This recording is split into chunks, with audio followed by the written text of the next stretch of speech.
see that we ain't really about to jump up with the cape. I go, fuck it then. I hate you. Mayata is it's on that vibe. Let's get KKK. What's up, KK? Hey, what's up? I am from like New York, and I barely see any like immigrants anymore. It's like they all like scattered, especially in like Queens, Really in New York? You don't see and immigrants in New York? like they scattered. Like in Queens on like Roosevelt, like there's a street that has like a lot of like prostitutes from like Venezuela and Colombia. They are all now gone on like Madison and Manhattan. All the like Nigerians, they are basically now gone. The subways, like you don't really see them anymore. They're basically like hiding now. Hmm. That's interesting. That's especially for a city like New York. That's very interesting. Let me get introvert in here. Introvert. Peace, brother Tariq. How you doing? I'm good, beloved. How are you? I'm doing all right. I'm just really basically calling in to give you your flowers. I love you. I love the work you've done. I have my sons loving you. I have three sons. I have a 21-year-old. And like that weird white supremacist earlier talking about he was born in 2010. I have a kid that was born in 2010. He Mm, loves you. I have my youngest son. He was born in 2011. But my middle son, I was born in 2010. He loves you. I bought your book, American Race Baiter. He took over my book. He's marked it and everything. He's waiting for Black History Month for school because he's going to represent you in school. oh, I love Hopefully, he'll take pictures and stuff because I want to. He loves you. it, man. Love that. He Shout out to loves you. them, man. Much respect to you and the boys, sister. I really appreciate that, beloved. Let's get Nathaniel in here. Nathaniel. What's up, Tariq? Hey, Nathaniel. How are you, brother? I'm well. What's up, FBA family? So I wanted to ask you a question about FBA politics and governance. So are Mm-hmm. you familiar with the town Dalton, Illinois? Dalton. No. Well, you know what? Yeah, I am because they just had a fight up there. Oh my God, it was insane. Yeah, I Yeah. wanted to ask you, how come every time like a town becomes majority FBA, like Dalton, for example, is 90% FBA, why do things always get like ghetto? Like, what's the issue with that? I guess they're trying to emulate that village you fled from. So they're trying to be like you guys. No, because even in Somalia or wherever you think I'm from, they don't snatch witches or wigs at town No, halls. That's just ghetto. Come on. no, they snatch female circumcision. They snatch parts of women's vaginas. So they do a lot of snatching and No, but there's this trend in just inner cities where there's an FBA mayor and just things get they're ghetto. trying, Like look at they're Brandon like Johnson, for example. they're trying to be like your village, sir. They're trying to be like that village you fled from. That's what it is. And we try to But do you have a genuine explanation for this, or is it just trolling? well, you're trolling, sir.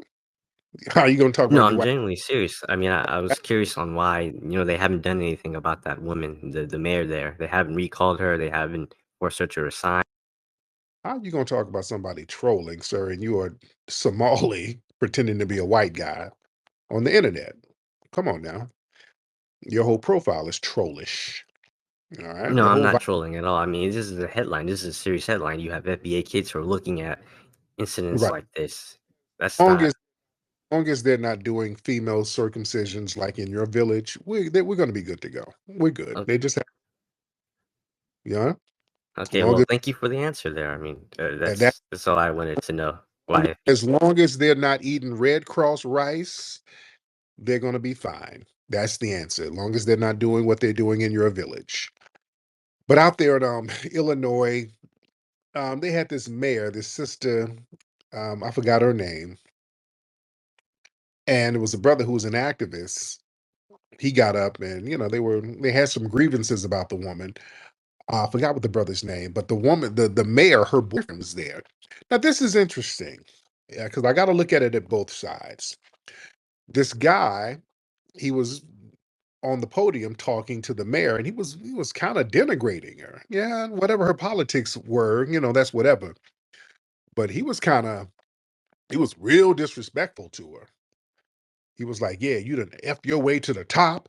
Yeah, you done did this. Yeah, you done slept your way to the top, and you done did this, and you done messed up the money, and you done did this, and yeah, you about to get out of here, bitch." And calling and all types of names. So her dude was there. Her dude started swinging on folks.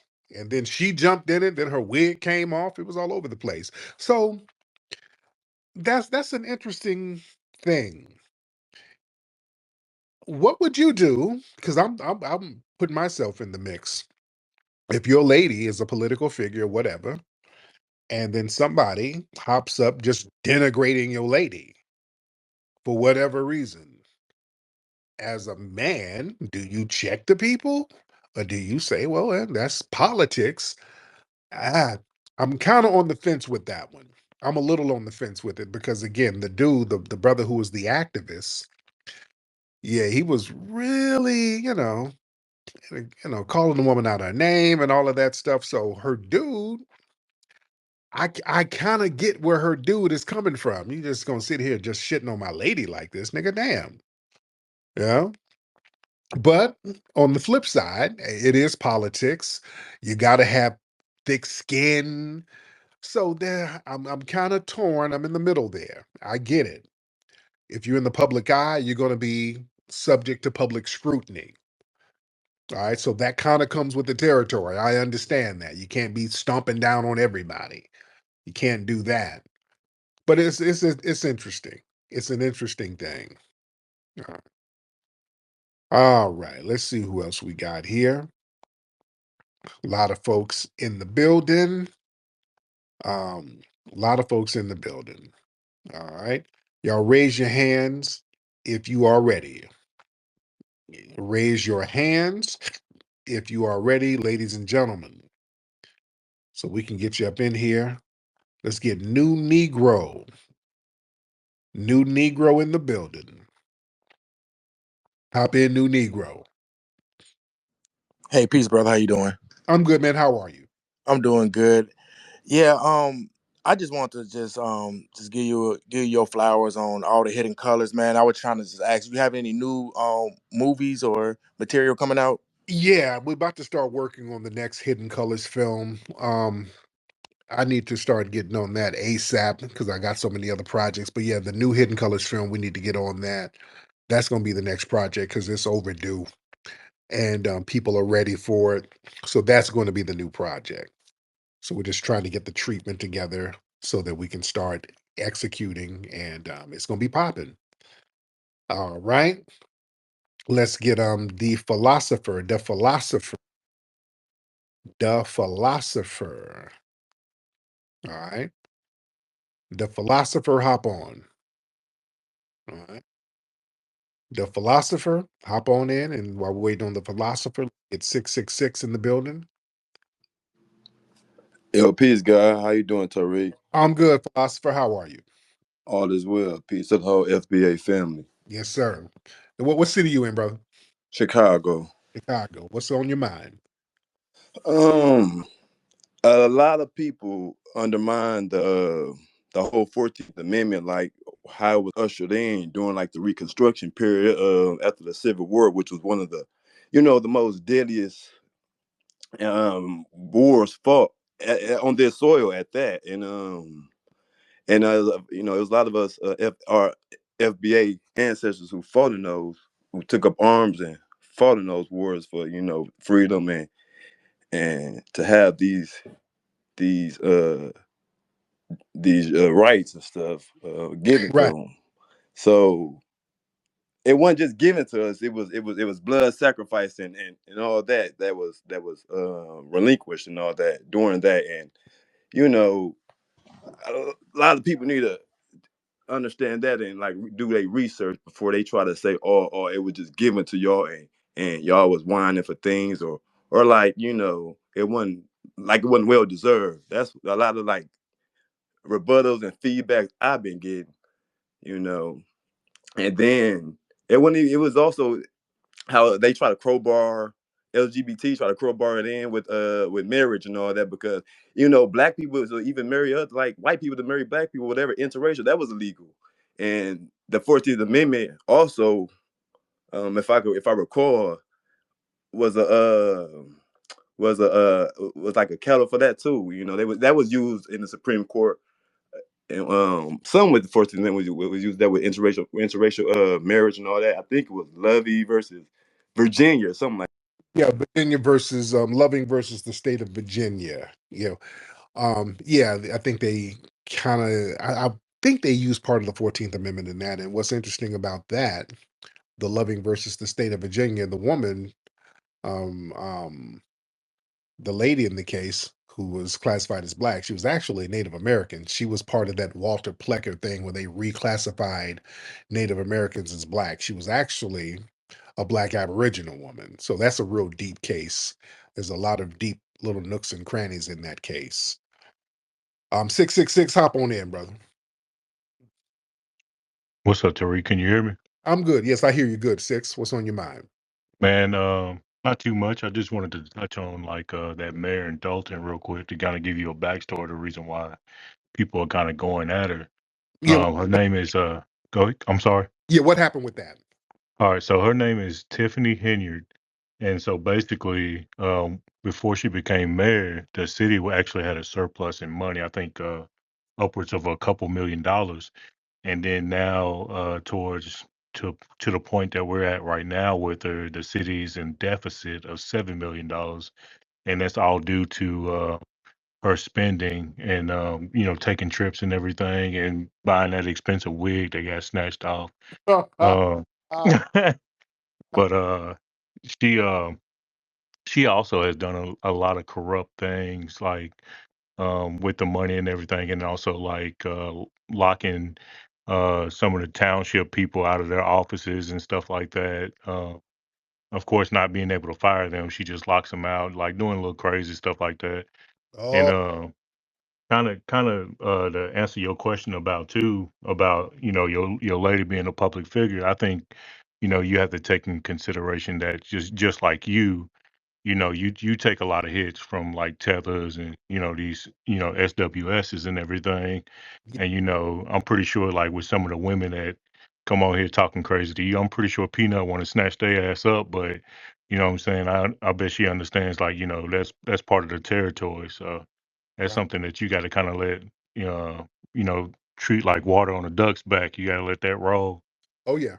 Oh yeah. That makes sense. And now that you put context to it, if she's out there screwing over, jacking people's money around, I can get why they're upset about it. If you don't put the city in a damn deficit. So yeah, I get that. So yeah, that's interesting. Let's get Denzel the Incel. But that's a hell of a name. Hey, what's up, Flex? And how you doing, Denzel? I'm Incel? chilling, brother. I'm chilling, man. You know, out here trying to survive.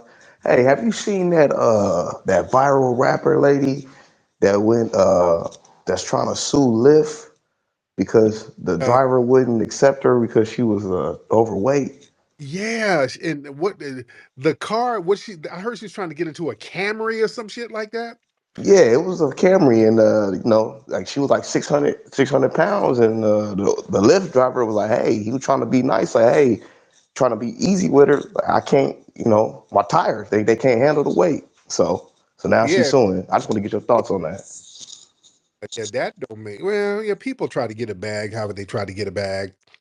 I think there was some white lady who tried to sue the airline because they made her get a couple of seats or some shit. It was something.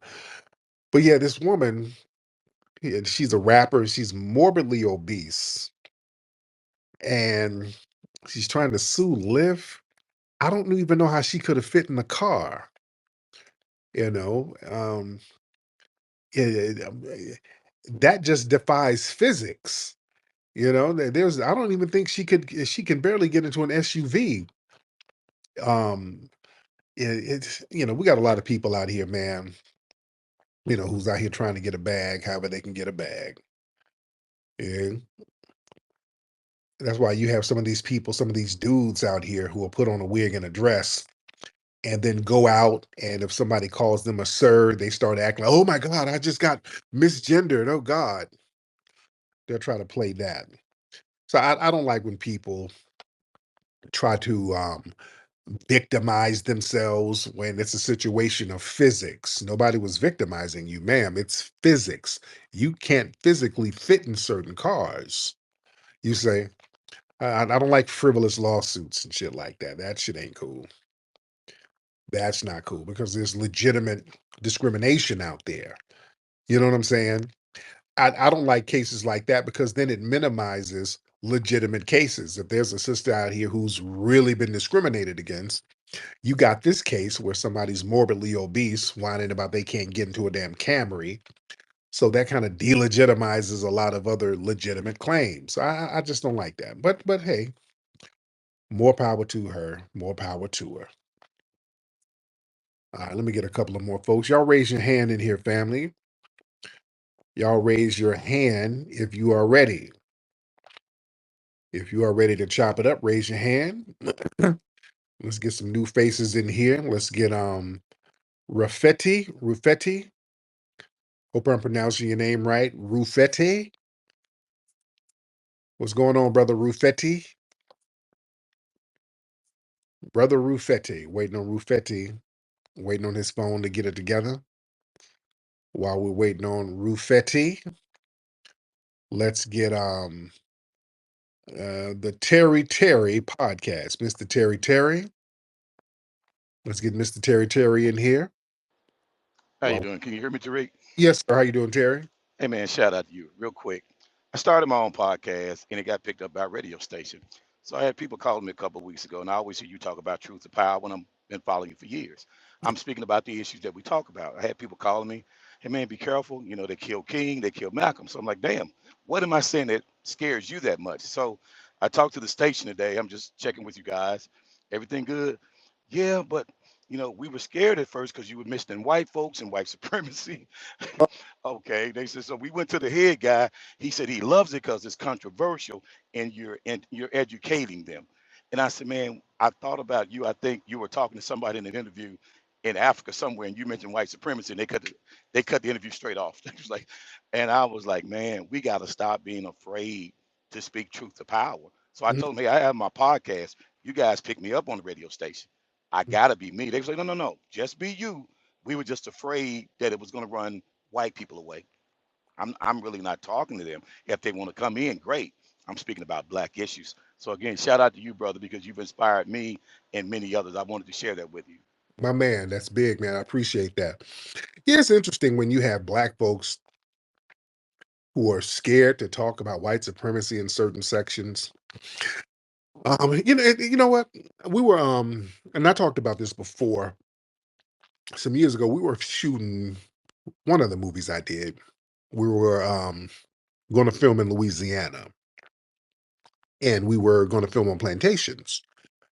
Um, and there was one plantation down there that we wanted to film at. There's several plantations. We ended up shooting at um, I forgot the name of the plantation. It's a beautiful plantation. It's beautiful. So we ended up shooting at another plantation, but there was one plantation we wanted to shoot at, and this brother who was a follower of mine, his aunt worked there. She was like the curator, somebody. She's a black lady, but she was like the what was her position? I'm trying to see what her position was. I forgot what her position was at the plantation. Like a media manager, something. It was something. So we were going to arrange for us to shoot some of the interviews for the movie with the plantation in the background. We're going to film and just kind of, get the energy of the plantation. We're going to film down there. And I talked to the lady. Everything was cool. And then, about a week later, she hit me back up. Oh no, I didn't, Mr. Tyreek. I done looked into some of your stuff. It's a little controversial. That kind of controversy is not something that we wants to bring on this plantation. She sounded like she was a slave on the plantation. I guess she started looking up my work and see how I call out white supremacy. And then she got nervous. And I'm like, ma'am, you're saying that my work is too controversial for us to film on a damn plantation where they had our people enslaved? But me talking about white supremacy is controversial? on a slave plantation where folks were raped, beaten, and sold? Really, ma'am?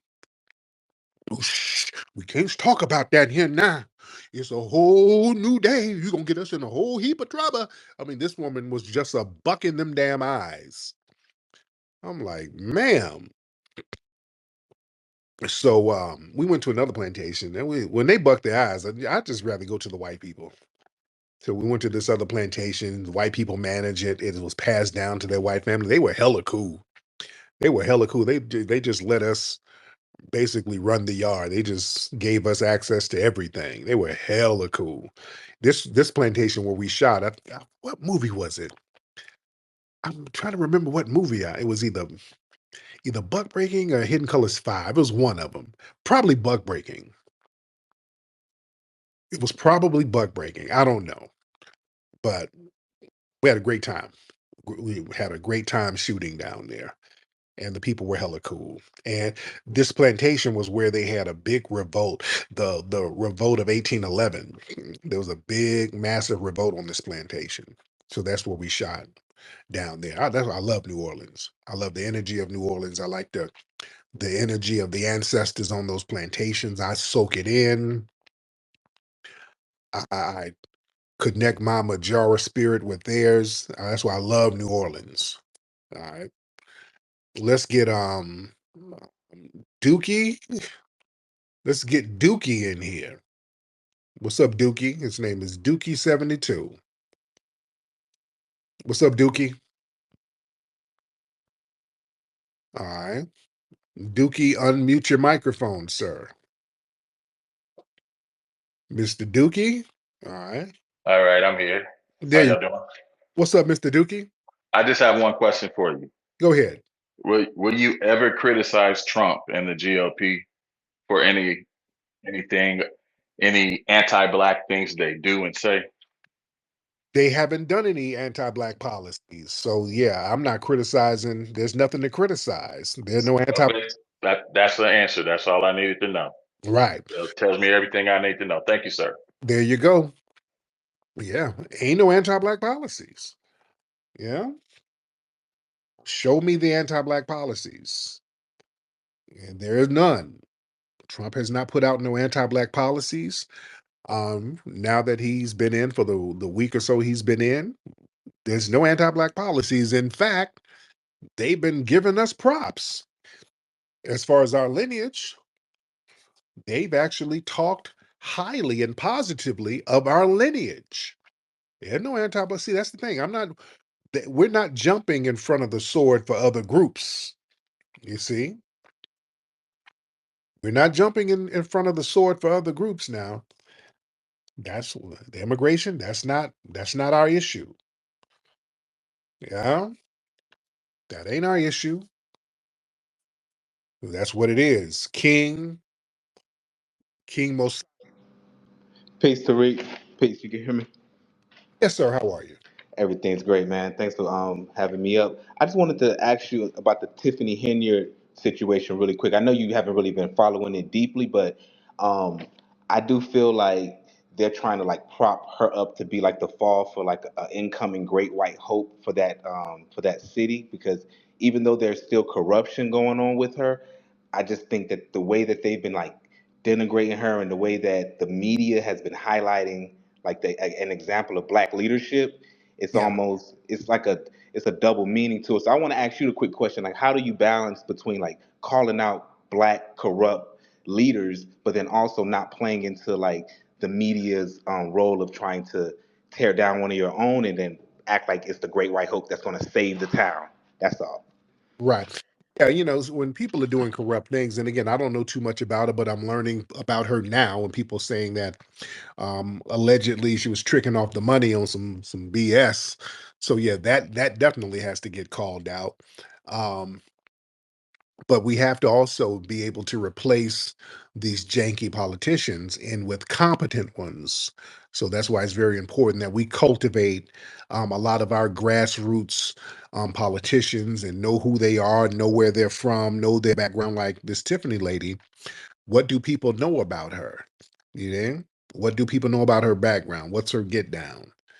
We really have to really get into people and who they are and see what they're doing for the grassroots, what they're doing for their constituents. We really have to keep an eye on them and not let it go to. It shouldn't get to the point where you at the podium cursing her out. It shouldn't even have to get there.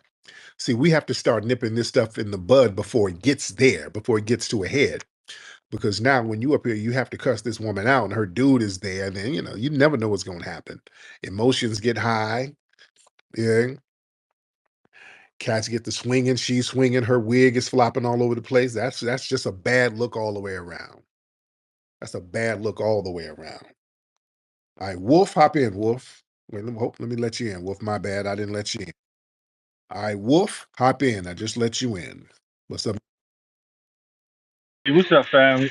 Hey, I might have missed it tonight, but did you speak about what's going on in DC with the plane crash that happened up there? Yeah, I need to mention. Yeah, you at work right now, brother? Yeah, I'm at work. Yeah, Yeah, I'm about to finish up at like 5 o'clock. there you go, man. Get that money, brother. Get that paper. Yeah. But yeah, I didn't mention this, but in DC, there was a plane crash. It was a plane collision. There was a commercial plane. I think was it American Airlines out there in Washington D.C. that they said collided with a Black Hawk helicopter, and there were three people allegedly on the Black Hawk helicopter. They said there were 60 people on the passenger plane. Anybody in DC, what's the word on that now? Because from what I understand, didn't the plane fall into the damn Potomac? So it's a thing. Um, there's a lot of information still coming out. This just happened. We got to ask questions. Did it really hit a Black Hawk? What the hell is a Black Hawk doing flying around DC? Was it an accident? Did this thing get hit on purpose? I'm asking questions. I'm not making accusations, but shit, there's a lot of these air collisions and air crashes lately, and something like that happening in Washington D.C. They're saying that it was an accident, but shit, um, if something nefarious happened, I don't think the military would want people to know that there was an attack on American soil. You don't want to get people riled up. You understand? Not saying that it was. I'm just throwing some scenarios out. I'm not saying because I don't know what happened, but it's just real interesting when certain quote accidents happen. We got to see if they're really accidents and if it was an attack or not. Because, like I said, earlier this month, we're going to see a lot of these weird attacks. We've been seeing these attacks in Vegas, New Orleans, where these strange attacks happen, and they're going to turn up even more. So we got to see. We're just going to see what's going on with that situation out there in DC, because if that was an attack, the media and the military they want to lay low and not announce it as an attack, because there was an attack with the I think the Japanese sent some kind of military balloon over here in the 1940s or something, and the military shot it down or whatever, but they didn't really promote it in the media because they didn't want to alarm the public. So for years, they kind of downplayed the fact that this was kind of an attack from a foreign nation. But what they don't want to do, they don't want the public to get riled up, because that's the purpose of a terrorist attack, is to get the public shaken up. And if you get the public shaken up, then society becomes unstable to a certain degree. And that's the whole purpose of a terrorist attack. Like when they did 9/11, when they did that, when that flipped our society upside down. The way we travel had to change, just so much stuff changed within society. So they don't want to give a foreign entity that type of satisfaction, knowing that they've terrorized the general public. So a lot of times they will downplay an attack. So again, we're just trying to see what's going on out here in DC. We're getting more information in. All right, let's get Carbon Chronicles.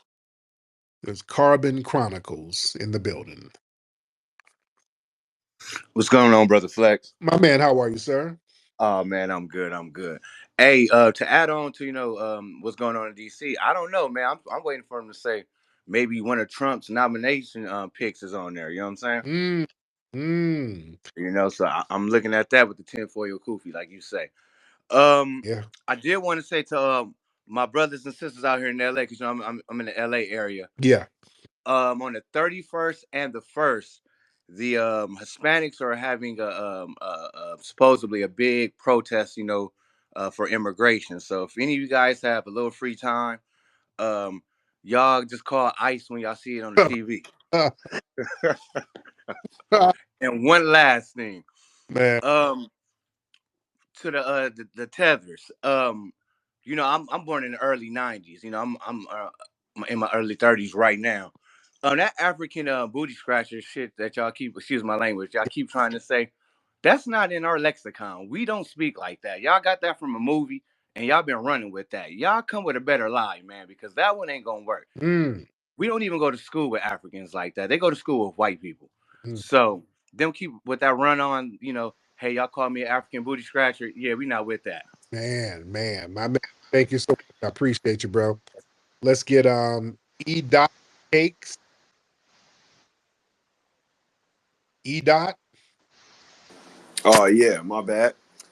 How you doing, Eh, brother? now, how's it going, man? How you doing there? What's on your mind? I'm good. Nothing much. Just want to say, in regarding to the topic here, is everyone getting their wake up call? Some of the model minorities, I believe they are, because they've been very bold over these last couple of years and kind of throwing up their different ethnicities and pride in our faces as Americans, and feel like that got them in a little trouble with white people. So they're kind of getting their wake up call, as you said there. Oh yeah, And I just wanted to mention that, and I'll land my plane there. my man. I appreciate you so much. Let's get Miss Lucy. Let's get Lucy Whitman. Lucy, Miss Lucy. There's a lot of noise going on your phone, ma'am. Lucy, everything okay over there? All right. Hello, Lucy. What kind of noise is that? Lucy being kidnapped.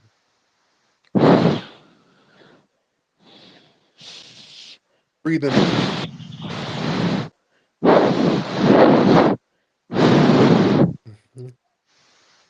Are you blowing meth under the pillows? I'm just trying to see if Lucy's okay before we go to the next caller. Lucy, are you going to be all right? Do we need to call somebody? Okay, I think she's overdosing on meth over. All right. Lucy, let's put it together and just say no. Put the pipe down. All right.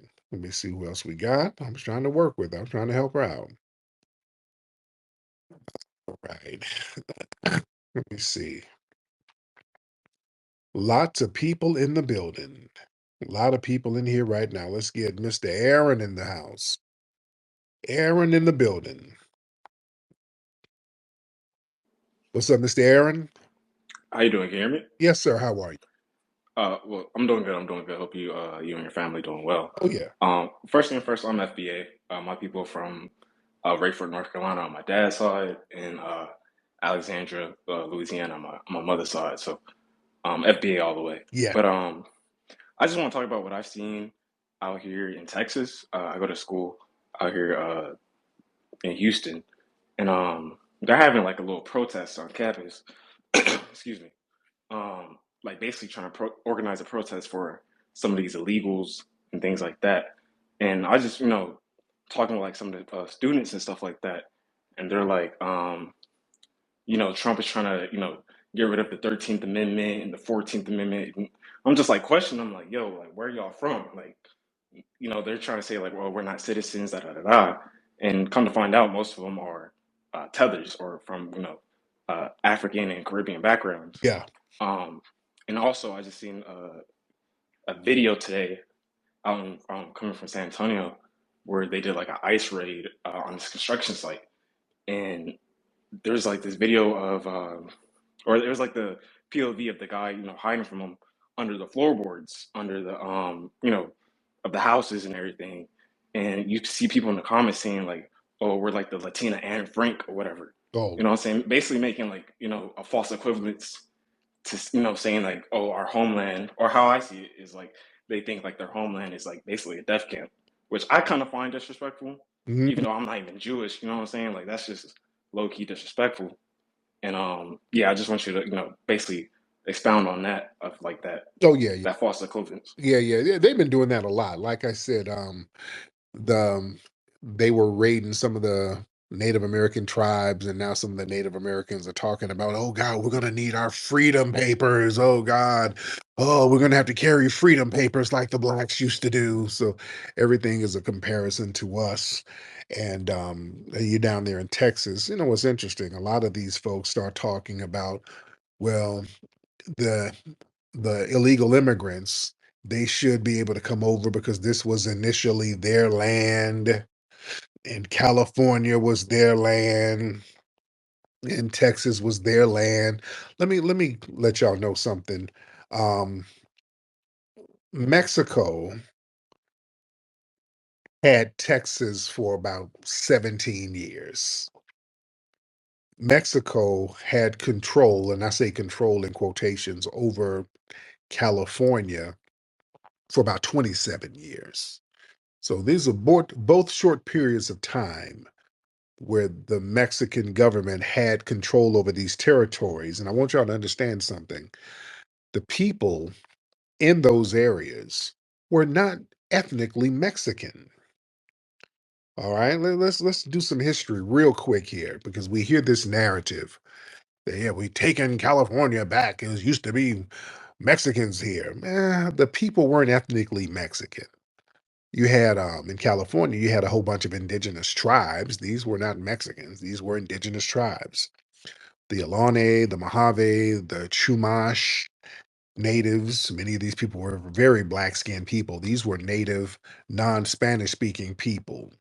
Even in Texas, there were thousands of native, non-Spanish speaking people.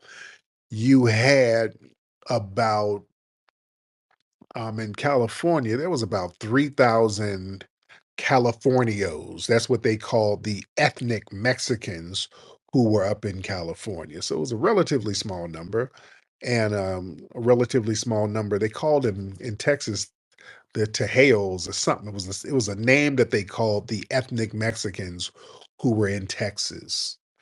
So a lot of the people who populated those areas were not genetically and ethnically Mexican. You understand? And Mexico only had those places control over them for a decade or so. So you get just put everything in context. The point is, um, you don't have no real claim to the land. You really don't. And plus, there was a deal made with the U.S. government where Mexico got 15 million of them things, and that was in exchange for the land. Now, just because they didn't trick the money off and you didn't screw the money off, you cannot circle and spin the block and try to get your shit back. That wasn't really yours anyway. So you got to put everything in context. All right, let's get Brother Steven in here. Mr. Steven, hop on in. Remember you last night. Hop on in, Steven. Hello, yeah, I just wanted to add from California in the history. I came here as an archaeologist. I was reading when you read the accounts of the white or the white like Anglo Americans coming to California, they were describing the people living here as black or mongrel or mixed people Yes, they were. living here in California. Yes, they were. Over and Yeah, over. and I was like, "Wow, that's us." And they were talking about how they're mixing and they're all black, and even in Los Angeles, founded by black people It was. here. Hmm. And I'm like, "Wow, this like nobody is talking about this. People act like it was just white people that came over here. There was nothing. Nobody did anything, and then oh, now we have America. But it was like we were already here in these areas, actually all over America. But I just wanted to add that. That's all. Thank you so much. Oh, yeah. Out here in California, yeah, they kept talking about how damn black the people were. They kept saying that they were Negroes, and even some of the images. You look at images and paintings of the Ohlone Indians, black as hell looking. And there's a reason why they named California after a black woman, Queen Califia, a mythological black woman from a story about the Moors that was circulating in Spain. They wrote a book about it in the early 1500s about this mythological black queen who lived in this far off land um, uh, called California. So, real deep story, real deep stuff. Let me see. Should we get a couple of more calls in? Shout out to everybody in here. We hanging in here. Boy, we are in here deep tonight, ladies and gentlemen. We're in here deep. Let's get CT in the building. CT in the building. CT in the building. All right, CT, what's happening? Hey, how you doing? I'm good, CT. How are you, brother? All right. Yeah, going back to the Black Hawk helicopter in Washington D.C. It is common to see Black Hawk helicopters flying D.C. So that is to be legit because there's a lot of military bases surrounding D.C. That's in D.C. We got all the branches in D.C. Oh, and all and also they've been having a lot of issues with the watchtower in D.C. There's been a whole bunch of close calls for planes colliding in D.C. oh, So just okay. So that's been a thing up there for. that's been a thing. Yeah, that's been a thing. Okay, my man. And you can also research that too. So Now the plane crash that happened earlier. Did they find the remains? Did they find the planes? Have you heard anything yet? yeah, they say they found some bodies coming up. It took them a while to find out where exactly where the plane landed, from what I'm hearing. Oh, wow. But the bodies are starting. They starting to find some bodies. Okay, okay. Oh Mhm. man. Well, God bless the Yeah. people, man. Thank you so much for that info, bro. You're welcome, man. You have a good one. Yes, sir. Man, bless the family of those people, man. That's very tragic. That's very tragic. Gaudy TV, hop in, brother. Gaudy TV, hop in, brother. All right, Gaudy. Can you hear me, Rick? There you go. I hear you. Can you hear me? I got you. What's up, brother? Hey, what's going on, Rick? Nothing, man. Been a long time listener, and I was listening to you talk to one of the others earlier today, and it was just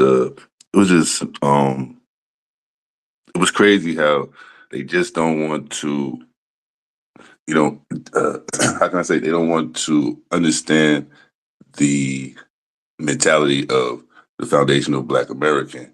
And every time you were giving them facts and good knowledge, it was a spin. And it's very frustrating as a listener when you want to show these people, you want to show them some type of camaraderie.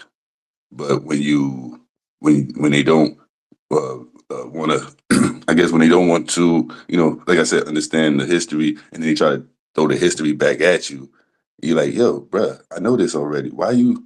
Then Yeah. they're very antagonizing. So I just wanted to drop a little jewel on that There and you go. land my plane. Appreciate you, brother. Thank you so much. All right, we're gonna wrap it up, ladies and gentlemen. Y'all go to. I need everybody to go to hiddenhistorymuseum.com. All right. Everybody give a contribution to the Hidden History Museum and then get the book Hidden Heroes from A to Z. Also, go to officialfba.com and get the book Foundational Black American Race Baiter. Phenomenal book. We got somebody, one more person raising their hand. Ellie in Paris. Hop on, Ellie. Ellie, hop on real quick. I was about to go, but I see you raising your hand. Ellie, go ahead. Yes, can you hear me? Yes, ma'am. How are you? Hello. Thank you, Mr. Tariq, for letting me speak. I just have a question. I would be considered FBA. I'm just learning about the movement, and I'm excited to hear about it. Yes. Because my family, we've been tracking genealogy, and it's been really exciting to do this with my mother and grandmother, who have both passed, and I feel like I need to carry this torch on. But what I wanted to ask you is, what is your perspective on the pushback in this administration about Black history? I mean, the Holocaust is highly taught in this nation without the same pushback. Yeah. It's very interesting. Uh, there's always been kind of a lot of pushback about us talking about history because now we're getting bold with history, and the way we teach history to each other now is us calling out white supremacy. So a lot of people, they kind of feel a certain way about that. See, when they talk about Black history in the abstract, because that's what we used to read about our history in school. Yeah, there was slavery. There were some people doing something in Africa. There was a civil rights movement. Everything was just kind of abstract. You didn't say why there was a civil rights movement. It was just, hey, there was some bad things that happened, and Black people were marching, and then they went and had a bus boycott. So they didn't really put everything in the right context or in the full context whenever they talk about Black icons. Well, Jackie Robinson broke the color barrier. He was one of the first who was integrated into baseball, and we're all one big happy family. Okay. Okay. You didn't go into, okay, the Negro Leagues and why there was a need for the Negro Leagues because the Black players were discriminated against by the white supremacists. So, um, it's interesting. Now, another thing on the flip side, family, um, a lot of history is getting tossed out with under the DEI umbrella. So a lot of our history ain't being targeted like that. It is to a certain degree, but a lot of it is mixed in with a lot of this. Okay, if you teach Black history, teach about Black trans people. So they're mixing in a lot of this other stuff with our history, and that's why a lot of it is getting tossed out, but that's good to a certain degree. So now that opens a lane for us to talk about our history just straight up and down, you see. So we need to use all of this DEI cleansing as an opportunity to say, okay, well, look, let's just talk facts. We're foundational Black Americans. We have a long-standing relationship with this nation that we built, and let's discuss the history. Let's put it on the table. So that's up to us. That's why we got the new HC6 coming. We're going to start working on that soon. That's up to us to flip that paradigm. All right, but anyway, let me get up out of here, man. Yo, go to microphonecheck.com to get the film Microphone Check. Go to